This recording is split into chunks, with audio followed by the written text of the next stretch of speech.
بسم اللہ الرحمن الرحیم۔ السلام علیکم۔ یہ کہانی ایک ایسی لڑکی کی ہے جس کو پیدا ہوتے ہی غربت کی وجہ سے اس کے والد نے ایک درخت کے نیچے چھوڑ دیا، لیکن بعد میں یہی لڑکی ہندوستان کی ملکہ بنی۔ مرزا ریاض بیگ تہران کے شہر میں ایک معزز خاندان سے تعلق رکھتے تھے۔ ان کے والد علاقے کے معزز شخصیتوں میں شمار ہوتا تھا۔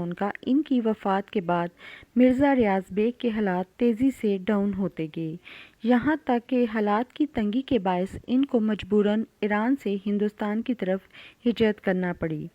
مرزا ریاض بیگ کے 2 بیٹے ایک بیٹی تھی اور ساتھ میں ایک حاملہ بیوی بھی تھی۔ ہندوستان سے روانہ ہوتے وقت سفر کے دوران قندھار کے قریب ان کی بیوی نے ایک درخت کے نیچے ایک خوبصورت لڑکی کو جنم دیا، جس کا نام انہوں نے مہر النساء رکھا۔ اس وقت کے حالات کی تنگی، مجبوری، بھوک و افلاس سے مجبور ہو کر مرزا ریاض بیگ نے اپنی بیٹی کو ایک کپڑے میں لپیٹا اور ایک درخت کے ساتھ باندھ دیا۔ اس معصوم لڑکی کو تقدیر کے رحم و کرم پر چھوڑ کر وہ آگے بڑھ گئے۔ تھوڑی دیر بعد وہاں سے ایک قافلے کا گزر ہوا۔ لوگوں نے بچی کے رونے کی آواز سنی تو فوراً ہی وہاں جا کر بچی کو اٹھا اور اس کو قافلے کے سردار ملک مسعود کے حوالے کر دیا۔ جب قافلہ کچھ آگے بڑھا تو ان کی ملاقات ملک ریاض بیگ سے ہوئی۔ ساتھ میں ان کی بیوی بھی تھی۔ ملک مسعود نے ان کی کچھ مالی مدد کی اور اس مدد کے عوض بچی کی آیا اس کی حقیقی والدہ بن گئیں۔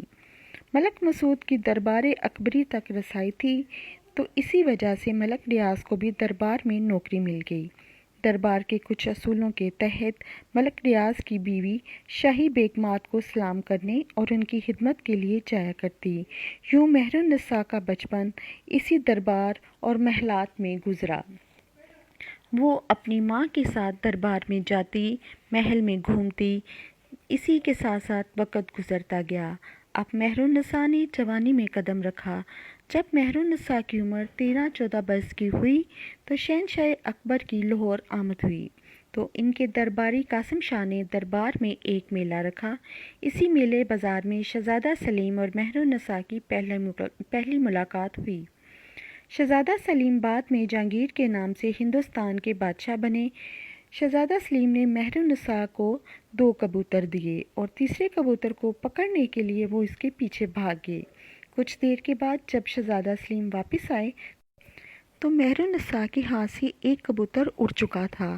شہزادے نے جب غصے سے کبوتر کے اڑ جانے کے بارے میں دریافت کیا کہ وہ کس طرح اڑ گیا، تو مہر النساء نے دوسرا کبوتر بھی ہاتھ سے چھوڑ دیا اور کہا، اس طرح مہر النساء کے اس طرح کے دل فریب انداز کو شہزادہ سلیم آخری دم تک نہیں بھول سکے۔ سلیم کی دلچسپی جب مہر النساء میں بڑھی تو شہنشاہ اکبر کے حکم پر مہر النساء کی شادی شرافت گن علی خان سے کر دی گئی۔ بعد میں وہ بنگال بھیج دیے گئے۔ بنگال میں ہی مہر النساء نے اپنی اکلوتی اور لاڈلی بیٹی کو جنم دیا۔ اس کے بعد وہ تمام عمر کسی اور بچے کی ماں نہیں بن سکیں۔ کہانی میں دلچسپ موڑ تب آتا ہے جب شہنشاہ اکبر کی وفات ہوئی۔ شہنشاہ اکبر کی وفات کے بعد شہزادہ جہانگیر کو تخت و تاج کا مالک بنا دیا گیا اور لاہور ہی میں انہوں نے اپنا محل تعمیر کیا۔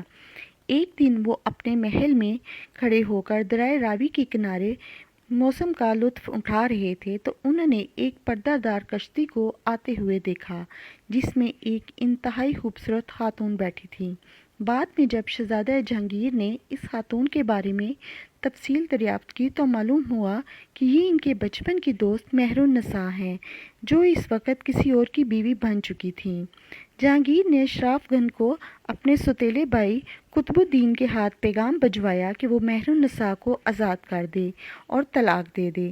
شرافت گن نے نہ صرف انکار کر دیا بلکہ قطب الدین کو قتل کر دیا۔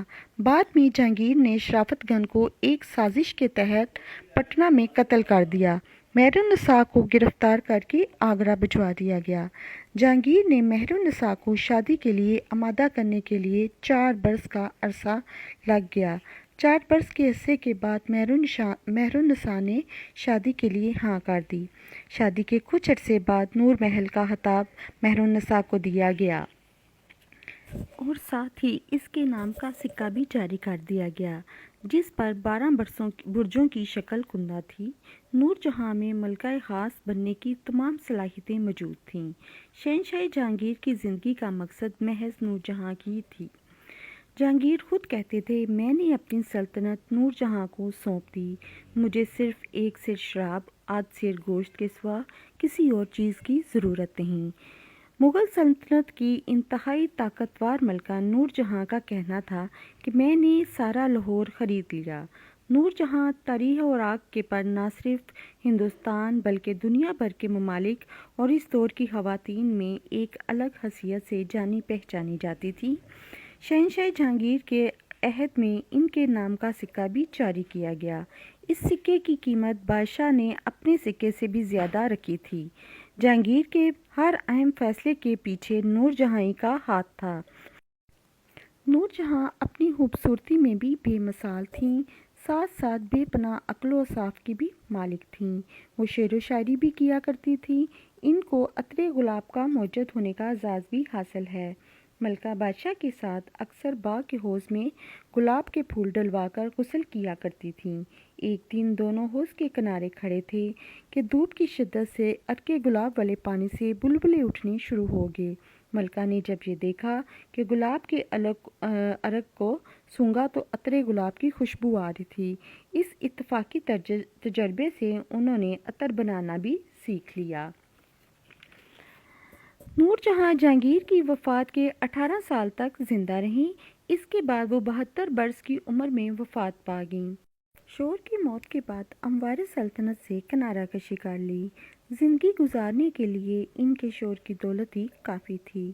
نور جہاں دسمبر 1645 عیسوی میں اس جہاں فانی سے رخصت ہوئیں۔ ان کو اسی کے محل میں جہانگیر کے ساتھ دفن کر دیا گیا۔ وہ دونوں ایک ہی جگہ پر دفن ہیں۔ نور جہاں نے اپنی زندگی میں اپنا کفن ایران سے تیار کروایا اور اس پر قرآنی آیات بھی لکھوائیں۔ بعد میں ملکہ نے اسے مکہ میں بھجوا کر آب زمزم سے بھی دھلوا کے رکھ لیا۔ نور جہاں کے جنازے میں 60,000 کے قریب لوگ تھے، جن میں زیادہ تر وہ لوگ تھے جن کی نور جہاں مدد کیا کرتی تھیں۔ شہزادہ اسلیم جہانگیر بادشاہ، جس کو ہندوستان کا بادشاہ ہونے کا اعزاز حاصل ہے، ان کی بیوی کے بارے میں جو معلومات حاصل تھیں وہ میں نے آپ سے شیئر کی۔ آپ مجھے بتائیے گا کہ آپ کو یہ ویڈیو کیسی لگی، اور اس کے ساتھ ہی مجھے اجازت دیجیے۔ دعاؤں میں یاد رکھیے گا اور اپنا بہت سا خیال رکھیے گا۔ اوکے، اللہ حافظ۔